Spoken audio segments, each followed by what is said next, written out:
Biden membanjiri ekonomi dalam negeri Amerika dengan stimulus keuangan 1,9 triliun dolar, atau kalau orang awam membacanya printing money. Maka Tiongkok juga pakai strategi yang sama, namun beda target market. Kita setuju tidak setuju, tahu sekali Tiongkok adalah negara agresor ekonomi. Kirinya, kalau ada perusahaan BUMN Tiongkok di suatu negara, itu artinya negara tersebut sedang diagresi ekonominya, bukan agresi militer, cara penjajah atau cara Amerika yang kuno itu. Namun sekali lagi adalah agresi ekonomi. Setelah agresi ekonomi atau serangan ekonomi, maka negara tersebut dikolonialisasi. Sumber daya alam negara tersebut pasti dikeruk habis. Yang kedua adalah kalau ada digital marketplace milik Tiongkok di suatu negara, baik tadinya milik lokal lalu diambil oleh Tiongkok, itu pastinya pasarnya negara tersebut sedang diagresi, sedang diserang. Pasar sebuah negara diserang, awalnya pasarnya dulu dikuasai, lalu jaringan distribusinya dikuasai, kemudian jaringan produk Tiongkok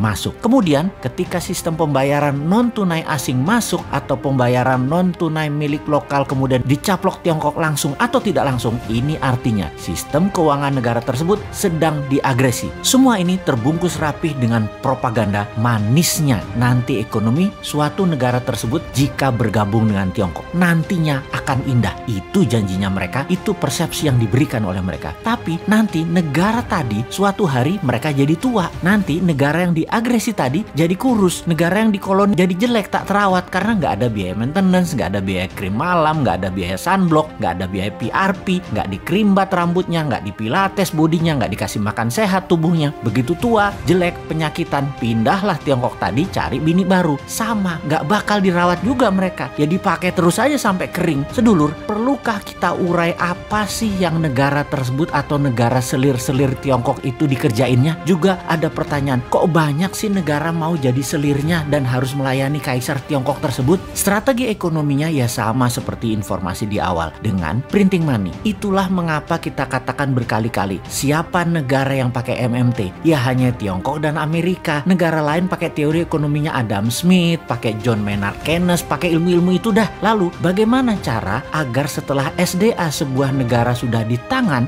agresi berikutnya adalah pasar digital atau marketplace, dan setelah itu apa lagi? Yang dilakukan adalah mencekik ekonomi kelas bawah dengan mendapatkan dolar dari negara yang diagresi agar kering mata uang internasionalnya, agar kering mata uang multi currency negara yang diagresi tersebut. Tiongkok memberikan insentif di dalam negerinya. Insentif setiap dapat dolar dibayar renminbi 3 kali lipat. Misalnya baju batik dicetak di Tiongkok, dijual di marketplace. Batik Indonesia, buatan Indonesia, harga pasarannya adalah Rp150.000 untuk atasan. HPP Garment di Solo katakan Rp80.000. HPP ini harga pokok di mana-mana di seluruh dunia ya 11-12 lah. Pasti orang semua bahannya sama, hitung-hitungannya pasti sama. Di marketplace tadi dijual Rp50.000 loh atasan tadi. Itu pabrik di seluruh dunia juga bingung. Mereka bisa jual Rp50.000 di bawah HPP. Apa untung? Jadi panik lah para reseller. Borong barang Cina tadi, borong barang Tiongkok tadi, jual di offline, jual di online, di tempat lain harganya Rp80.000. Pabrik di Pekalongan, pabrik di Solo, pabrik di Bandung, kemudian ya mati bertumbangan. Produksinya nggak ada yang nelen, nggak ada yang beli. Itulah strategi membunuh produksi, membunuh ekonomi UKM di sebuah negara. Lalu si pengusaha Tiongkok yang dapat $4 per baju tadi, untung dagangnya bagaimana? Oh ya rugi kalau secara dagang. Modal dia kan tetap aja Rp80.000. Tetapi ketika $4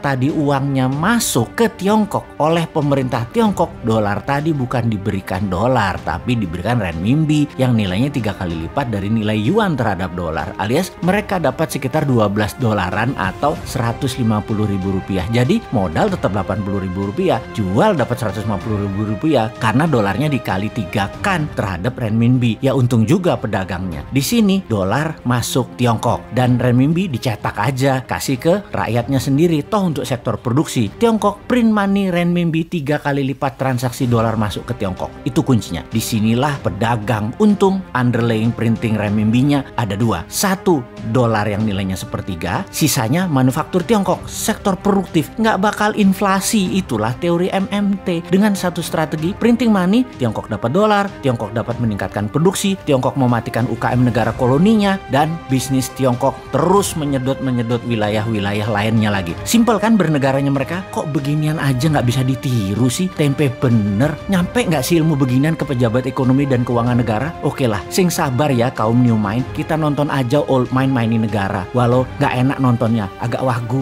kikuk.